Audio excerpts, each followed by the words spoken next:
Acompanhe agora mais um tema doutrinário do Evangelho de Jesus.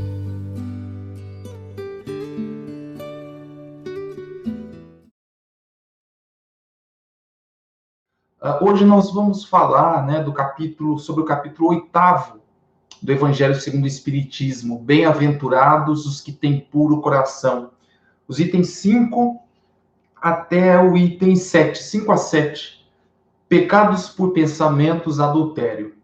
É o tema que nós vamos abordar na noite de hoje. Pois bem, antes de nós começarmos essa nossa conversa, em torno de 20 minutos, um tempo bem curtinho, quando se trata de evangelho, mas isso, obviamente, não se dispensam de um estudo mais aprofundado das passagens evangélicas, principalmente o Evangelho de Jesus, nas bem-aventuranças. As bem-aventuranças, as bem-aventuranças nos trazem lições muito preciosas, valorosas, tanto para o movimento espírita como as religiões em geral. Um grande roteiro, guia para a humanidade. Mas antes de nós tratarmos desse capítulo especificamente, nós vamos ler uma mensagem inicial, uma mensagem do livro Palavras de Vida Eterna, que foi ditado por Emmanuel e psicografado por Francisco Cândido Xavier. A mensagem que eu escolhi para essa noite, para a gente refletir sobre, é a mensagem número 180, cujo título é Deus te abençoa. Também, irmãos, vos fazemos conhecer a graça de Deus. Paulo, segunda carta aos Coríntios, capítulo 8, versículo 1. Acreditas-te frágil, mas Deus te suprirá de energias. Reconheces a própria limitação, mas Deus te conferirá crescimento. Afirma-te sem ânimo, mas Deus te propicia coragem. Declara-te pobre, mas dispõe das riquezas infinitas de Deus. Entendamos, porém, que o processo de assimilar os recursos divinos será sempre o serviço prestado aos outros. Não alegues assim fraqueza, inaptidão, desalento ou penúria para desistir do lugar que te cabe no edifício do bem. Pela hora de otimismo com que amparas o trabalho dos companheiros, Deus te abençoa. Pelo gesto silencioso com que escoras o equilíbrio geral, Deus te abençoa. Pela frase caridosa e esclarecedora com que asseguras o entendimento fraterno, Deus te abençoa. Pela migalha de socorro ou de tempo que despendes no apoio aos necessitados, Deus te abençoa. Convivemos, sem dúvida, com almas heróicas, habilitadas aos mais altos testemunhos da fé em Deus, através do sacrifício, pela felicidade dos semelhantes. Mas Deus que abençoa o rio capaz de garantir as searas do campo, abençoa também a gota de orvalho que ameniza a sede da rosa. Se erros e desacertos nos marcaram a estrada até ontem, voltemo-nos para Deus com sinceridade, refazendo a esperança e suportando sem mágoa as acusações do caminho. O homem, às vezes, passa enojado à frente do charco, sem perceber que Deus alentou no charco os lírios que lhe encantam a mesa. Afaste disso. Se alguém te censura, ouve com paciência. Se existe sensatez na repreensão, aproveita o conselho. Se for injusto, o reproche. Conserva a alma tranquila, na limpeza da consciência. Em qualquer dificuldade, arrima-te à confiança, trabalhando e servindo com alegria, na certeza invariável de que Deus te abençoa e te vê. Mensagem belíssima de Emmanuel, nosso companheiro Emmanuel, como sempre, que nos convida, nos concita a reflexão sobre as nossas condutas diante do próximo. E nunca nos esqueçamos que Deus tudo vê, Deus tudo preside. E também consegue enxergar lá nos refolhos, lá né, nas mínimas dobras, né, nos cantos dos nossos corações, da nossa consciência, a nossa atitude de caridade ou não, né? Quando nós nos afastamos da lei de Deus e aí não praticamos a lei de caridade. Deus tudo vê.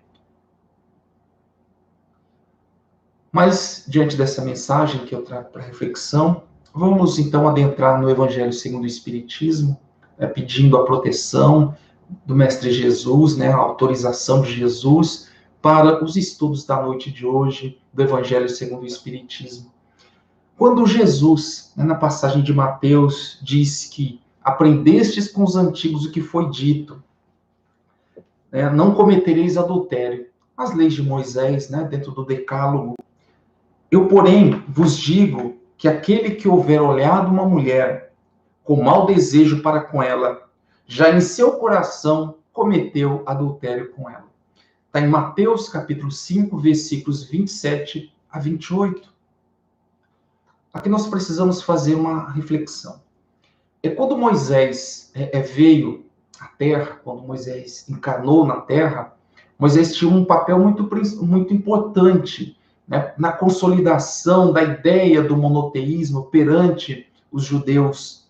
Moisés foi um legislador, foi um guerreiro, foi um líder civil, mas também um líder religioso.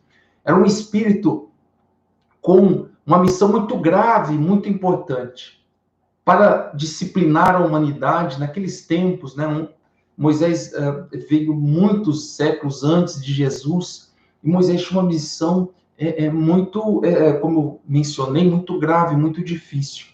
Ele legislou, foi um legislador, e as leis de Moisés nós precisamos dividi-las em dois aspectos importantes. As chamadas leis civis, que eram para a situação que os judeus encontravam, né, na sua peregrinação, no seu caminhar por 40 anos, né, no deserto, e também as chamadas leis, que seriam chamadas leis morais, as leis mosaicas, né? Seriam as leis civis e as leis morais. Essas leis morais, essas leis de Moisés, elas refletem, né, elas estão em consonância com o que nós chamamos hoje na doutrina espírita, dentro da codificação espírita, de leis divinas ou naturais, né? Muito próximas às leis morais, são as leis morais que nós estudamos. Pois bem, só que Jesus, que seria a segunda revelação, a primeira Moisés e a segunda Jesus veio nos ampliar o sentido, né, da questão das leis de Moisés. Foi mais além, né? Jesus ainda sintetizou as leis dos profetas em duas leis: amar a Deus sobre todas as coisas, de todo o teu espírito, de todo o seu ser, e equiparou a essa mesma lei, amar ao próximo como a si mesmo. Bom, nesse aspecto, nesse capítulo que nós nos referimos na noite de hoje, pensamento, pecado por pensamento, adultério, o que Jesus quis nos demonstrar nessa passagem, como sempre? Jesus disse o seguinte: não basta cometer o adultério. O adultério, obviamente, é reprovável, porque aí, né, no sentido de adulterar, no sentido coloquial, corriqueiro, adulterar, né? O adultério são aquelas violações dos deveres conjugais estabelecidas pelas leis. Mas Jesus vai além. Não basta executar e concretizar o ato. Basta o pensamento. Aí você deve estar pensando: poxa, então devo ter pecado por várias vezes por desejar praticar algo em desacordo com a lei. Que não seja o adultério, ou seja outro tipo de pensamento, como desejar o mal para alguém, desejar a morte de alguém, que alguém se dê mal no trabalho, né, nas suas relações profissionais, nas suas relações pessoais, na escola, né, aquele colega que rivaliza, né, na faculdade, na escola, no colégio, e a gente deseja o mal. Embora nós não pratiquemos nenhum ato, não externemos esses atos, apenas cogitamos. Por que Jesus nos faz esse alerta tão importante? Porque Jesus identificou que não basta que nós pratiquemos o mal para violar a lei de Deus, mas o nosso pensamento, Nosso pensamento, ele é um indício de que ainda em nós reside a imperfeição moral.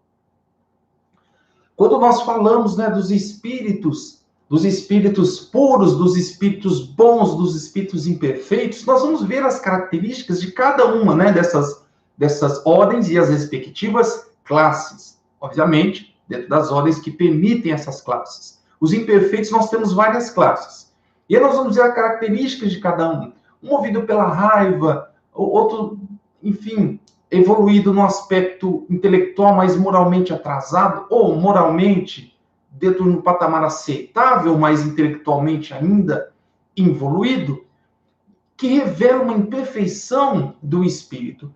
Nessa passagem especificamente, o que Jesus, como mencionei, disse é que nós devemos ficar atentos ao nosso pensar. As legislações humanas, né, de uma maneira geral, elas reprimem a exteriorização de um ato. Cogitar, pensar algo, um mal que se pretende em relação a alguém, não gera nenhuma sanção do ponto de vista da legislação humana. Penso em praticar um crime aí abominável. Só estou pensando, está na minha cabeça. Não há uma repressão com relação a isso. Posso, inclusive, iniciar atos preparatórios. Se esses atos preparatórios, obviamente, não constituírem um crime em si, eu posso preparar e não executar. Está com tudo pronto para fazer, mas não fazer.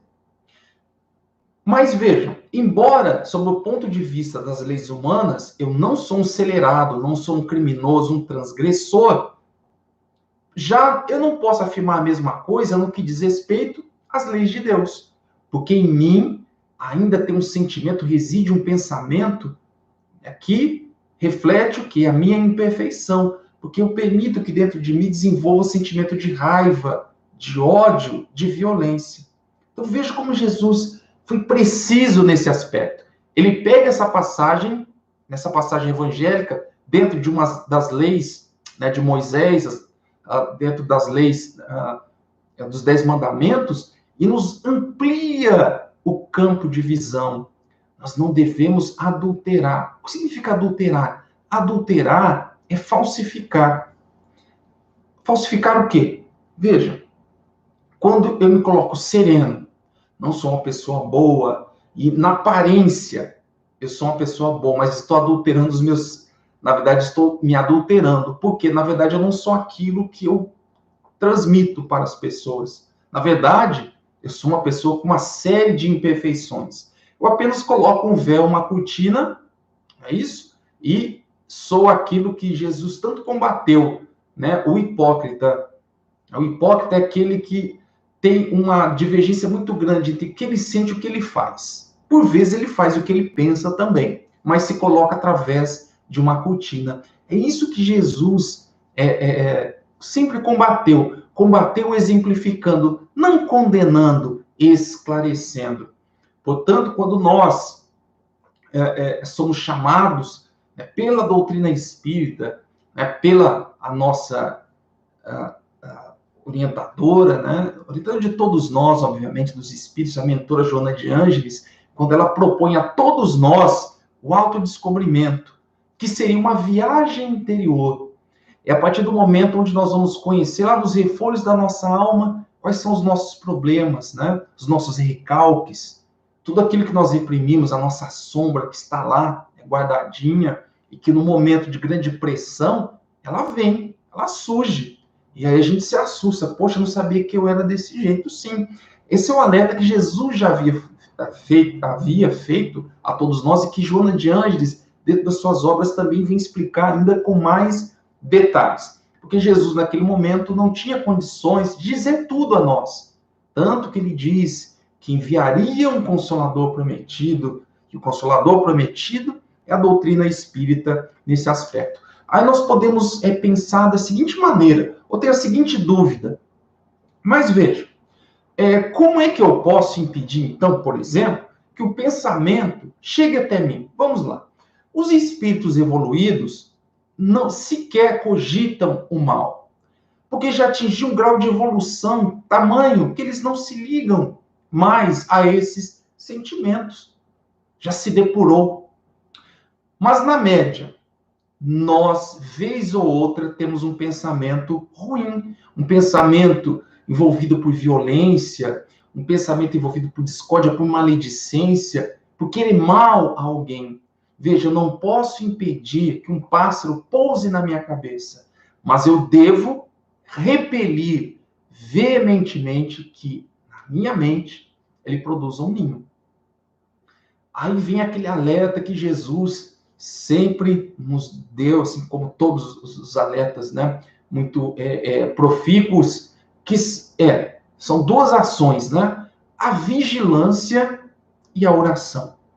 Vigiar os nossos pensamentos. Um pensamento ruim pode chegar, mas eu o repilo. Isso já é sinal de que o progresso já está acontecendo em nós. Nós já estamos nos tornando seres melhores. Agora, se eu recebo ou um pensamento, né, ou desenvolvo um pensamento, e esse pensamento é um pensamento ruim, eu me comprazo com ele, eu já estaria, nas palavras de Jesus, pecando. E vamos entender o pecado aqui como uma imperfeição em nós. Eu já estaria pecando. Se eu me comprazo com isso, eu posso executar? Se eu continuar semeando esse tipo de pensamento, ou nutrindo esse tipo de pensamento, muito provavelmente em algum momento, surgindo a oportunidade, eu executarei, eu concretizarei esse ato contra a lei de Deus ou contra a lei dos homens. Muitos pensam, mas por falta de oportunidade também não concretizam. Mas por que é? E aí vem uma outra análise que nós vamos fazer aqui. Por que é que Jesus, então, foi muito rigoroso no que diz ao pensamento? Bom, que mal há a pensar? Você deve estar ali cogitando nesse momento. Que mal há em pensar? Enfim, não estou fazendo nada, né? Não estou executando nada contra ninguém, então eu quero pensar mal. É liberdade, né? Até porque o pensamento, nós não colocamos peias, né, no pensamento. O pensamento é livre. Por que Jesus nos alertou sobre isso? Eu vou me socorrer de uma obra de Emmanuel, uma obra belíssima, pessoal, uma obra profunda, belíssima, chamada, eu vou até aqui colocar, se vocês conseguem ver, eu vou projetar aqui, deixa eu colocar aqui, projetar um pouquinho melhor, essa obra aqui, ó, Pensamento e Vida, de Emmanuel. O pensamento, pessoal, é força criadora. Tem um potencial enorme. Emmanuel diz que nós respiramos no mundo das imagens que projetamos e que recebemos. Veja, nós respiramos o que nós projetamos e o que nós recebemos. Por ela, nós podemos estacionar nas fascinações ou também ser escravizados por ela. E também nós poderemos, de outro norte, receber influxos renovadores para a nossa vida. Ele diz o seguinte, que o reflexo moral, o reflexo mental, melhor dizendo, mora no alicerce da vida. O reflexo mental mora no alicerce da vida. Então, veja, o que é que nós estamos refletindo? O que é que nós estamos pensando? Isso aqui é o alicerce da nossa vida. Se o teu pensamento é de alegria, de concórdia, de paz, esse é o alicerce da sua vida. Se você pensa maldade, crueldade, maledicência, esse também é o alicerce da sua vida. Veja, essa é a construção. Qual é a construção mais sólida? Aquela construção da casa sobre rocha. São os pensamentos consonantes com a lei de Deus. Já aquela casa construída em areia, em pântano, são desses sentimentos menos elevados. Bom, por isso que o pensamento, Jesus foi a fundo, diz, olha, o pensamento deve ser um pensamento elevado. Portanto, muito mais do que praticar o ato de pensar também é violador da lei de Deus. E aí nós podemos refletir, mas veja, tá, tudo bem, Emmanuel disse isso, que o pensamento, né, é o alicerce da vida, nosso reflexo mental. Nós respiramos, né, dentro daquilo que nós pensamos e também nós recebemos os pensamentos variados. Como é que se dá esse mecanismo? Em rápidas palavras, pessoal, isso poderia ser discutido em outro momento, mas eu vou ser bem sintético em relação a isso. Nós temos um capítulo muito importante no livro A Gênese, que trata dos fluidos. Nós vivemos, e aí em outro momento a gente pode discutir sobre a natureza, né, dos chamados fluidos, mas nós vivemos mergulhados na matéria, numa matéria especial, chamado fluido cósmico universal. Tá? Uma particularidade da matéria, entre o princípio espiritual e o princípio material. Dentro do princípio material, nós vamos ter uma especialização da matéria, que é o chamado fluido cósmico universal, onde toda a matéria se forma. Enfim, isso é um momento para a gente discutir em outra oportunidade. Nós vivemos mergulhados nesse fluido cósmico universal. E ela é matéria. E a matéria, ela é passiva, ela está sujeita às ações do nosso pensamento. No capítulo 14 da Gênese, nós vamos ter um item chamado fotografia do pensamento. Embora nós não pratiquemos ato nenhum, se nós temos um pensamento, esse pensamento, assim como o som é trazido pelo ar, o nosso pensamento se projeta também através desse chamado fluido, que chega às outras mentes que estão ali na mesma sintonia que a nossa. Então, se o nosso pensamento é bom, nosso pensamento é elevado, ela vai se projetar. Vamos lá.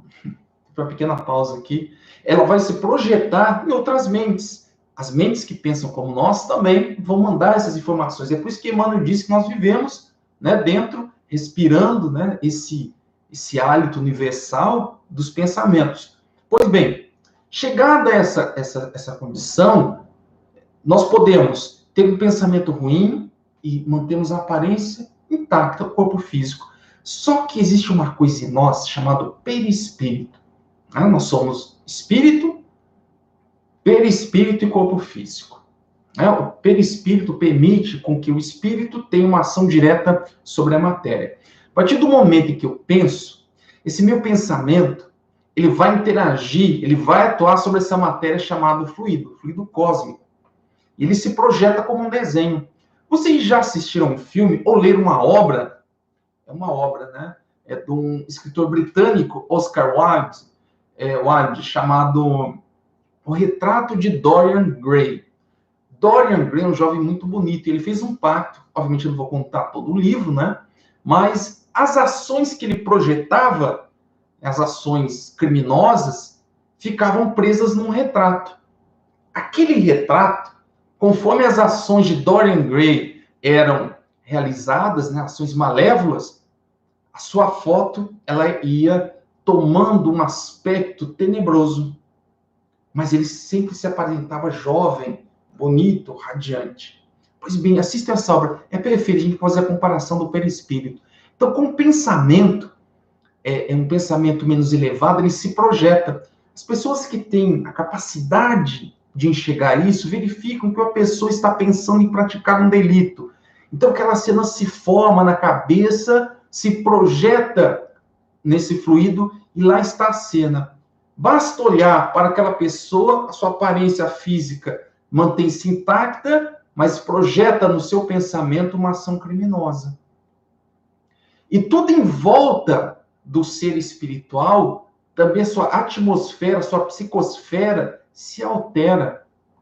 A sua aura se mostra escurecida, com baixa densidade. Numa obra chamada Libertação, nós temos uma comparação interessante também, que reflete o que? O pensamento pecaminoso. É uma senhora muito bonita, né, que está numa residência, e André Luiz e os instrutores do mundo espiritual chegam e pedem para que André Luiz observasse uma bela senhora deitada numa liteira, e quando ela entra no estado de sonolência, ela sai do seu corpo físico. Mas ela não se mostrava mais aquela bela senhora, mas aparentava, né, se apresentava, e ele faz uma comparação com uma bruxa mesmo, daqueles contos de fada. Um perispírito completamente deformado, pela ação do pensamento. O pensamento envenenando os sentimentos, atraindo para ela, para o seu halo vital, para o seu perispírito, para a sua psicosfera, sentimentos ou vibrações densas, pesadas, que vão se projetar também no corpo físico. E aí, meus caros, quando o pensamento, quando o espírito elabora o seu pensamento, transmite para o perispírito, ele se reflete no corpo físico. E aí nós podemos, numa outra oportunidade, tratar das chamadas doenças pelo desequilíbrio espiritual. Quantas doenças hoje a medicina busca, de maneira empenhada, combater, que são aquelas doenças que não têm uma causa aparente, uma causa exterior. Na verdade, é um desequilíbrio do espírito pelos seus pensamentos, que Jesus, nessa passagem evangélica, foi muito preciso. Cuidado com o teu pensamento, cuidado com o que pensas. Você se alimentaria com os frutos do teu pensamento? O que ele lhe faria? Ele lhe energizaria, lhe alimentaria ou lhe envenenaria? É um questionamento que fica para todos nós na noite de hoje, nessa passagem do Evangelho de Mateus. Então, muito mais do que executar um ato, o ato de pensar e cogitar também revela uma imperfeição muito grande, que nós estamos ainda em desalinho com as leis de Deus. O dia chegará em que em nossas mentes apenas reinará a concórdia, os bons pensamentos e também os bons sentimentos. É um longo passo, é um longo caminho, mas que necessita de um primeiro passo, de um caminhar, do caminhar com Jesus, o caminhar iluminado pela luz de Jesus Cristo e de Deus em nossas vidas. Eu agradeço a atenção de todos nessa noite tão especial em que nós nos reunimos para estudarmos o Evangelho de Jesus, tantas referências que nós podemos compartilhar na noite de hoje. O Evangelho segundo o Espiritismo, a Gênese, o livro Pensamento e Vida e o livro Palavras de Vida Eterna, para essa nossa conversa muito curta de hoje, mas muito proveitosa, creio eu. Que a paz do Mestre Jesus esteja conosco, hoje e sempre. Muito obrigado e votos de muita paz.